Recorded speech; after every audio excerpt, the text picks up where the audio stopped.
We know you have it. Don't make this harder than it has to be. It was meant to be just another peaceful Friday evening for Ethan and his 7-year-old daughter.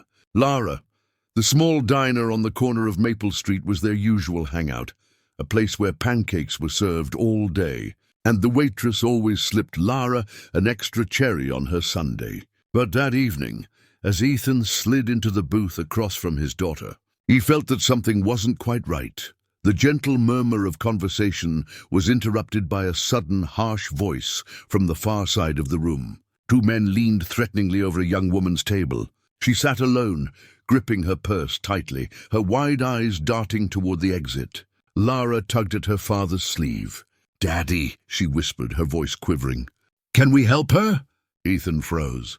He wasn't a cop, not a soldier, not even someone accustomed to confrontation. He was just a mechanic, a single father, trying his best to raise his little girl. But when he looked into Lara's pleading eyes, he knew he couldn't simply stay seated. He rose slowly, his heartbeat echoing in his chest. Crossing the diner floor, he positioned himself between the woman and the men. "Is there an issue here?"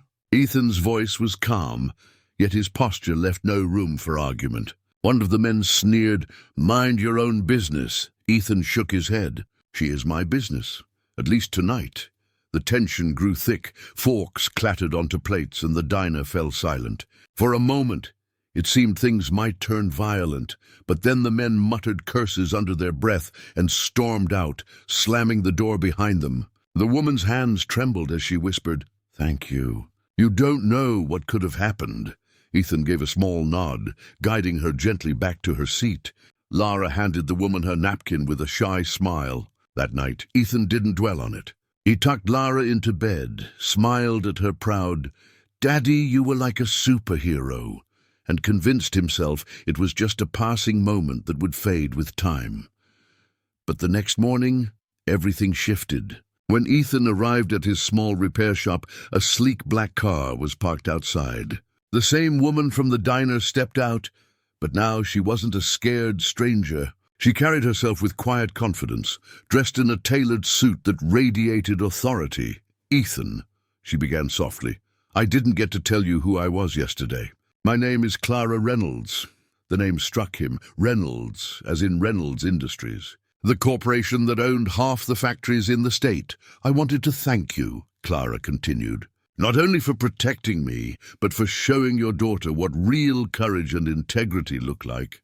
The truth is, I was there to meet someone about a deal, and those men weren't strangers. They were trying to frighten me out of it, but because of you, I walked away unharmed."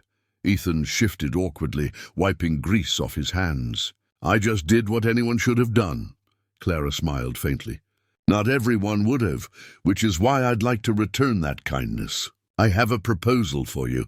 From inside the car, she pulled out a folder and gently placed it on the hood of his old pickup. Ethan opened it and froze. Inside were documents offering him a contract to maintain and manage Reynolds Industries' entire fleet of vehicles. Enough work to turn his struggling shop into a thriving business.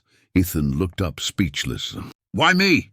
"Because," Clara said softly, glancing toward Lara, who was skipping across the lot, "the kind of man who listens to his daughter when she says, 'Can we help her?' is the kind of man I can trust." Ethan swallowed hard, emotion catching in his throat. He had never imagined that one small act of bravery in a diner could ripple into something so life-changing.